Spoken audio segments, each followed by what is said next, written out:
Now, picture two seasoned grandmasters locked in a battle of wits, not over wooden chess pieces, but over tariffs, sanctions, and supply chains. Every move shakes the global economy. On one side sits China, playing the long game with measured precision. Opposite is the United States, driven by bold strokes and strategic disruption, especially under Donald Trump's leadership.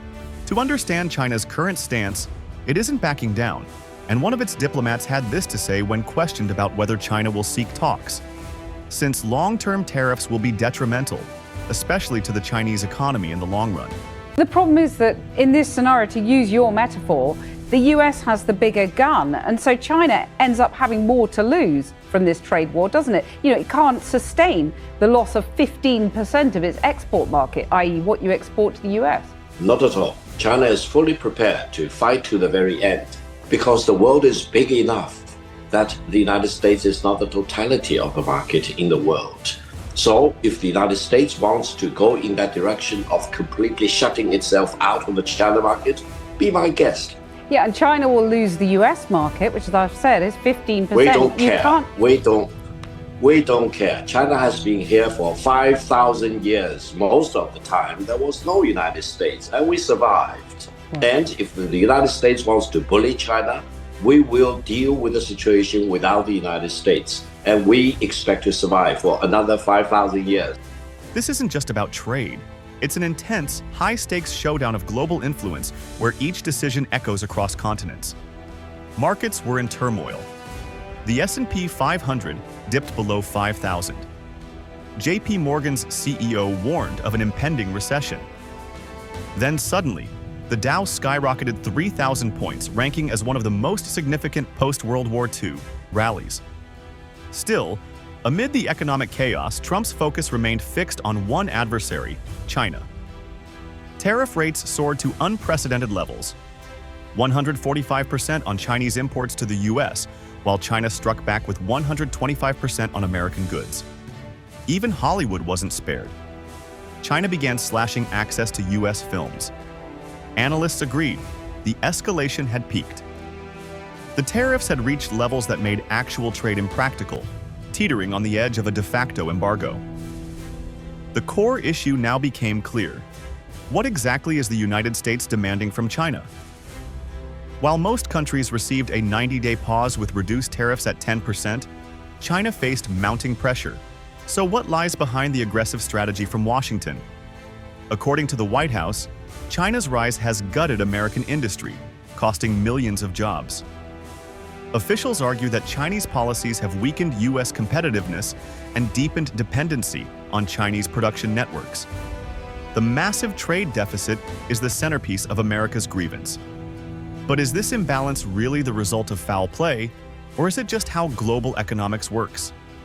In 2024, U.S. exports to China totaled $143 billion, while imports stood at $438 billion, leaving a trade gap of $295 billion. Because the U.S. buys significantly more from China than vice versa, tariffs imposed by Washington hit Chinese exporters harder. Trump's argument rests on the idea that China has taken advantage of global markets by producing goods cheaply, often at the expense of fair labor, tax, and environmental standards. Administration officials put it this way: nations like China, Germany, Japan, and South Korea fuel exports by suppressing domestic demand. They maintain low wages, avoid strict environmental laws, and use regressive taxation. The result is artificially cheap products that overwhelm foreign competitors. In this framework, Chinese workers become more productive but don't see matching wage increases. That extra value is used to drive prices down further. American companies, by contrast, face higher wages, stricter rules, and a very different cost structure. No wonder U.S. industries feel outmatched. The $295 billion trade gap is central to Trump's case. But does a deficit automatically mean defeat? Not really. Trade deficits aren't moral failures, they're economic signals. They often reflect where a country has comparative advantages. Consider coffee. The U.S. imports nearly all of it, simply because growing coffee domestically isn't viable. Countries like Colombia do it better. So America focuses on its strengths and imports the rest. Comparative advantage is just that, doing what you're best at. If you're an amazing guitarist and your friend is a top-tier singer, you don't both try to do everything, you team up. The same principle applies globally.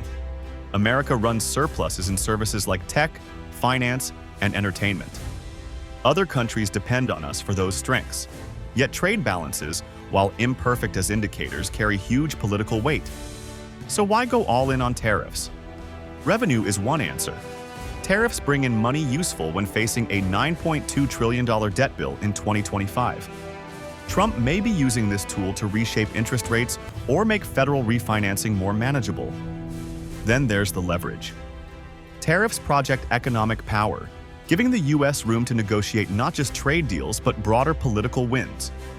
Another big goal is rebuilding American manufacturing. Trump sees production at home as vital to national security, especially in sectors like steel, tech, medicine, and cars. He's called this moment a rebirth. Jobs returning, factories buzzing, and competition driving down prices. A self-sufficient America, he claims, is a stronger one. Tariffs could also become a tax alternative. Trump has floated the idea of replacing income or capital gains taxes with duties on imports. So that's the American side. How is China responding? They're not blinking. China is retaliating with its own tariffs and cutting off U.S. services. The escalation started modestly in February, with 10% tariffs from both sides. But the pace quickened. By March, China had slapped 15% duties on key American exports like beef, wheat, corn, and cotton. Then came Liberation Day, and another 34% hike from the U.S., matched instantly. The latest wave brought an 84% Chinese tariff, alongside moves to block American film releases entirely. It's an economic standoff, each side matching the other's aggression, unwilling to yield. Negotiations have stalled. China has reportedly stopped calling for talks, yet Trump insists a deal is possible.